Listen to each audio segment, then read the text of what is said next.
हिसार से निर्दलीय प्रत्याशी तरुण जैन ने आज बार एसोसिएशन में पहुंचकर वकीलों से मुलाकात की और वोट की अपील करते हुए उनके सामने कई मुद्दे उठाए। इस दौरान बार एसोसिएशन ने तरुण जैन को सम्मानित किया, जिसके बाद मीडिया से बातचीत करते हुए तरुण जैन ने मौजूदा भाजपा सरकार की कई नीतियों व कार्यों पर सवाल उठाए। उन्होंने कहा कि हिसार की जनता आज मूलभूत सुविधाओं के अभाव में जूझ रही है। न बिजली मिल रही है, न ही कहीं पानी की निकासी की व्यवस्था है। हर तरफ भ्रष्टाचार ही भ्रष्टाचार है और सरकार ने प्रॉपर्टी आईडी की स्कीम लाकर लोगों का जीना मुहाल कर रखा है।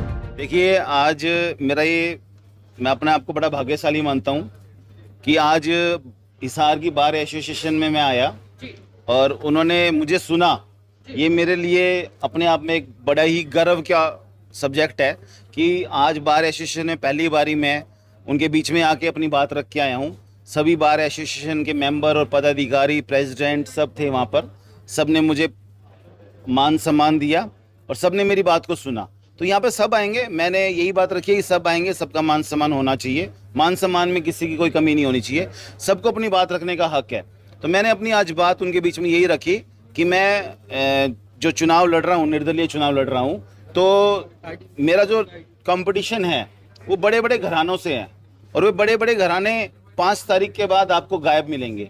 वो बड़े बड़े घराने जो सेवा के नाम पे आज आप लोगों को, हमारी हिसार की जनता को जो कह रहे हैं कि हम सेवा करने आए हैं, तो वो पिछले 20 सालों से कहाँ पे थे सेवा के नाम पर।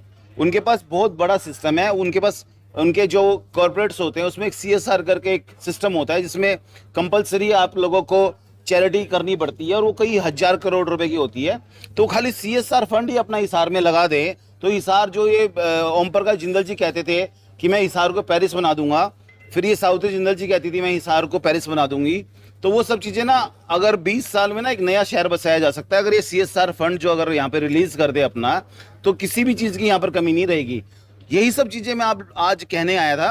और जो कमल गुप्ता जी है, पुराने हमारे मंत्री रहे नगर निकाय के, जो प्रॉपर्टी आईडी है आज जो सबसे बड़ी आज सबके घरों में समस्या बनी हुई है कि प्रॉपर्टी आईडी एक बीमारी बन गई है।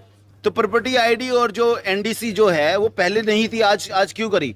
आज जो तहसीलदार है, SDM है या DC है, ADC जो रजिस्ट्री करते हैं, क्या उनके पास अथॉरिटी नहीं है कि भाई पहले आप चेक करके लाओ कि भाई आपको NDC चाहिए तभी आपकी रजिस्ट्री होगी? और लाखों रुपए वो सरकार के खजाने में स्टैम्प ड्यूटी के रूप में देते हैं अपनी रजिस्ट्री एक नाम से दूसरे नाम की करवाने के लिए।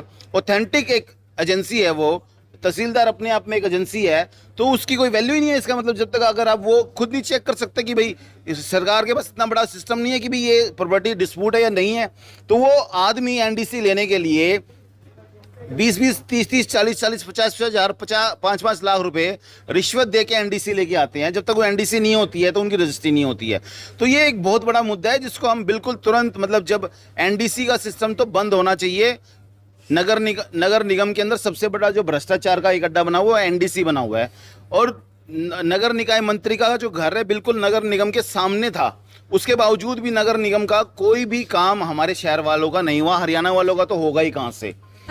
तरुण जैन ने नेताओं और मंत्रियों पर हिसार की जनता को बरगलाने का आरोप लगाया। उन्होंने कहा कि बाकायदा सावित्री जिंदल और कमल गुप्ता का नाम लेते हुए कहा कि इन जैसे नेताओं ने झूठे वादे और बड़ी बड़ी बातें करके वोट तो हासिल कर लिए, लेकिन हिसार के विकास के लिए कोई काम नहीं किया। नगर निगम का मुद्दा आप उठा रहे हैं, तो गौतम सरदारा जो पूर्व मेयर रहे हैं जी, उन्हें कितना हिस्सेदार मानते हैं इस सबके बीच में, और उनको लेकर के क्या कहना चाहिए? देखिए, ये तो ना पहले वो कहते हैं ना चोर चोर मुसेरा भाई, तो पहले तो इकट्ठे बैठ के दोनों ने सारे काम करे। याशी कंपनी की जो रिपोर्ट बनी उस पर साइन कर दिए, उसको पैसे रिलीज हो गए। उसके बाद जब लोग चक्कर काट रहे थे, परेशान हो रहे थे, तब किसी ने 5 साल तक उनकी सुनवाई नहीं करी। अब कह रहे हैं कि कमल गुप्ता जी ने ये कर दिया, वो कह रहे हैं कि उन्होंने कर दिया। तो ये सब एक दूसरे के ऊपर लांछन लगा के अपने हिसार की जनता को भ्रमित करने का जो काम कर रहे हैं, ये गलत है। मैं इसको सही नहीं मानता। पुल की ड्राइंग की बार आप बात करते नजर आ रही है, क्या मसला है? बिल्कुल, पुल की जो जिसको हम पूरा हिसार शहर आज जिंदल पुल के नाम से जानते हैं, जिंदल फैक्ट्री के बाद जो पुल है उसकी जो DPR बनी थी, जो उसकी डिजाइन जो बनी थी, वो बिल्कुल स्ट्रेट बनी थी। और उसको वो स्ट्रेट अगर जब बन जाता तो उस पर ना दुर्घटना होती ना जाम लगता, और कहीं ना कहीं भविष्य में वो डबल भी हो जाता। आज उसकी ड्राइंग जिस तरीके से इन्होंने बदलवाई, जिसकी वजह से 7 साल लगे उस पुल को बनने में, 7 साल तक हिसार की जनता को पता है कि उन्होंने कितना उस टाइम अपना समय बर्बाद किया है, वहाँ पे ईंधन बर्बाद किया है, पोल्यूशन बढ़ा है, बहुत सारी चीज़ें हुई है।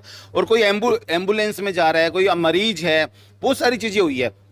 आज जो जिंदल पुल की स्थिति है, आज उसके ऊपर इतना लोड बढ़ गया है, वो एक बोटल नेक बन के हो गया। हमारे शहर में इतना ट्रैफिक बढ़ गया है कि जिंदल पुल पे कभी भी आप जाओगे जाम लगा रहता है। तो दूसरे पुल की आवश्यकता है, वहाँ पे उसका दोहरीकरण की आवश्यकता है। लेकिन जो धनाढ्य परिवार है उसकी ड्राइंग पास नहीं होने देते, उसकी डीपीआर पास नहीं होने देते, क्योंकि अगर दूसरा पुल इस तरफ बनेगा तो उससे जिंदल फैक्ट्री का गेट कहीं ना कहीं बंद हो जाएगा। इसी वजह से आज दूसरा पुल नहीं बन रहा है और जिसकी वजह से हिसार वासियों को बहुत बड़ी परेशानी का सामना करना पड़ रहा है। हिसार के वोटरों को क्या कहना चाहेंगे सर?